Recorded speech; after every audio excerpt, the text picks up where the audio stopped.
the training has helped me a lot in order to know what really is human rights. Because when you talk about human rights, you cannot continue to discriminate other sets of people, because that is not human rights, because human rights embrace everything. So through the global rights training, we were able to engage with the Human Rights Commission, and now the Human Rights Commission have provide services for LGBTQ people under minority rights. And also, we've also made some other significant change in terms of report writing and documentation of human rights violation.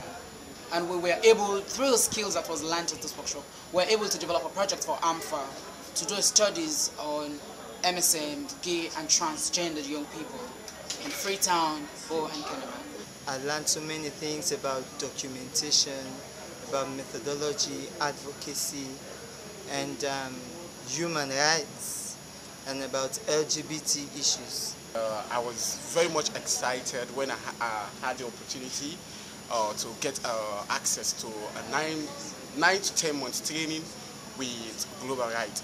And before this time, I have interest in human rights activists. And since I have the golden opportunity to be part of the global rights training, more especially in the issue of the LGBTI, I learned a lot. On the first training, we learned about the United Nations laws policies on the issue of LGBTI, and also I learned about sexual rights in context, laws dealing with LGBTI in my country, Leone. We talked about the laws and policies, the cultural beliefs, about how people feel about the LGBTI persons in Sierra Leone.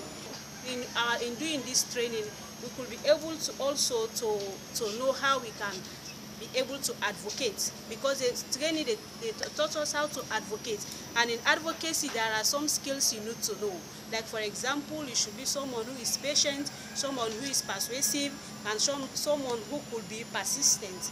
And also in doing your advocacy, you should also be able to like assess the environment where you are going to do some of these LGBTI issues. Like for example, you should know whether the environment is hostile or not. By this I mean whether the environment is friendly or not.